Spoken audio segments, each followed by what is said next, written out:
السلام علیکم اسٹوڈنٹس، چلیں باقی کا لیسن جو تھا ہمارا آج اس کو کنٹینیو کرتے ہیں۔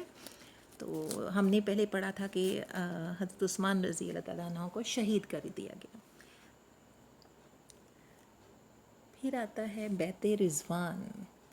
اب بیعت رضوان کیا ہے کہ حضور صلی اللہ علیہ وآلہ وسلم کو جب حضرت عثمان رضی اللہ تعالیٰ عنہ کی شہادت کا پتہ چلا، ان کی خبر ملی، تو آپ صلی اللہ علیہ وآلہ وسلم نے حضرت عثمان غنی کی شہادت کا بدلہ لینے کے لیے صحابہ کرام سے ایک درخت کے نیچے بیٹھ کر بیعت لی۔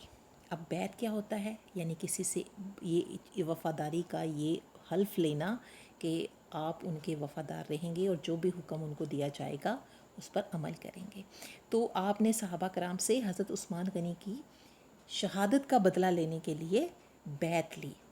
اب جو کفار مکہ تھے انہوں نے اپنے جاسوس جو تھے وہاں پہ چھوڑے ہوئے تھے، انہوں نے جا کر قریش مکہ کو اطلاع دی کہ اسی طرح صحابہ جو ہیں انہوں نے بیعت لی ہے اور قسم کھائی ہے کہ وہ بدلہ لیں گے، تو وہ ڈر گئے۔ کفار مکہ جو تھے وہ ڈر گئے اور انہوں نے حضرت عثمان غنی کو رضی اللہ تعالیٰ عنہ کو واپس مکہ جو تھا ان کے پاس، نبی پاک صلی اللہ علیہ وسلم کے پاس، حدیبیہ کے مقام پر وہاں ان کے پاس پہنچا دیا۔ اور نہ صرف ان کو وہاں پہنچایا بلکہ انہوں نے کفار مکہ نے صلح کا معاہدہ کرنے کے لیے اپنے سب سے عقل مند جو ان کے ایک سفیر تھا آدمی سہیل ابن عمرو کو صلح کی شرائط دے کر حضور صلی اللہ علیہ وآلہ وسلم کے پاس روانہ کیا۔ اب صلح حدیبیہ کی شرائط جو تھیں وہ بظاہر تو دیکھا جائے تو مسلمانوں کے خلاف ہی تھیں، لیکن اس کا فائدہ مسلمانوں کو ہوا تھا۔ اب یہ صلح حدیبیہ کی یہ شرائط ہیں۔ پہلی شرط یہ تھی کہ مسلمان اس سال عمرہ کیے بغیر واپس لوٹ جائیں اور اگلے سال آئیں اور مکہ مکرمہ میں 3 دن قیام کر کے چلے جائیں۔ دوسری ان کی شرط یہ تھی کہ تلوار کے علاوہ کوئی اور ہتھیار ساتھ نہ لائیں اور تلوار بھی نیام میں رہے گی۔ تیسری ان کی شرط تھی کہ مکہ مکرمہ میں جو مسلمان ہیں ان کو اپنے ساتھ لے کر نہ جائیں، البتہ اگر کوئی مسلمان مکہ مکرمہ میں رہنا چاہے تو اسے نہ روکیں گے۔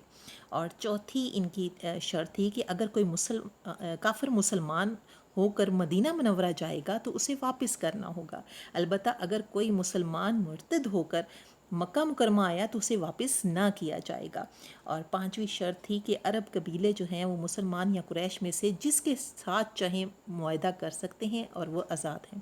یہ اور چھٹی ان کی آخری جو تھی شرط وہ یہ تھی کہ یہ معاہدہ دونوں فریقوں کے درمیان 10 سال تک رہے گا۔ اسٹوڈنٹس، یہ معاہدہ جو تھا یہ اس کی عبارت جو تھی وہ حضرت علی رضی اللہ تعالیٰ عنہ نے لکھی تھی، اور اللہ تعالیٰ نے اس شرط کو، بظاہر تو یہ معاہدہ جو تھا مسلمانوں کے خلاف ہی نظر آ رہا ہے، لیکن یہ معاہدہ کو کہ اللہ تعالیٰ بہتر جاننے والا ہے، تو اللہ تعالیٰ نے اس معاہدے کی روح سے مسلمانوں کو فتح مبین کی خوشخبری دی۔ فتح مبین کیا ہے؟ کھلی فتح کی بشارت دینا۔ تو اللہ تعالیٰ نے مسلمانوں کو اس کی کھلی بشارت دی فتح کی۔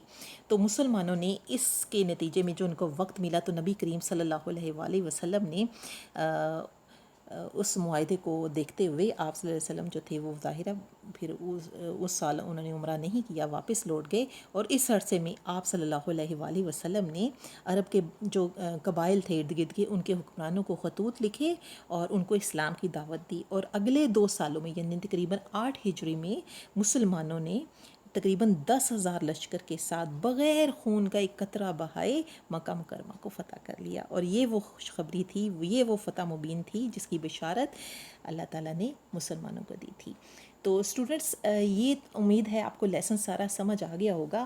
آپ نے اس میں جو سوالات ہیں وہ میں آپ کو بتا رہی ہوں، آپ نے ان سوالات کو کاپی پر آپ نے لکھنا ہے، اور اس کو پھر آپ نے کاپی پر لکھ کر صاف ستھرا پھر آپ نے مجھے گروپ میں سینڈ کرنا۔ پہلا سوال ہے آپ کا صلح حدیبیہ کیا ہے، دوسرا ہے حضور صلی اللہ علیہ وآلہ وسلم نے خواب میں کیا دیکھا، اور تیسرا سوال ہے آپ صلی اللہ علیہ وسلم کس تاریخ اور کتنے صحابہ کے ساتھ جو تھے وہ تشریف لے کر گئے تھے، آپ صلی اللہ علیہ وسلم نے کس کو اپنا سفیر بنا کر قریش مکہ کے پاس بھیجا، اور نمبر 5 سوال ہے بیت رضوان کیا ہے. نمبر 6 سوال صلح حدیبیہ کی کوئی سی 3 شرائط آپ نے لکھنی ہے. اور نمبر 7 ہے فتح مبین سے کیا مراد ہے.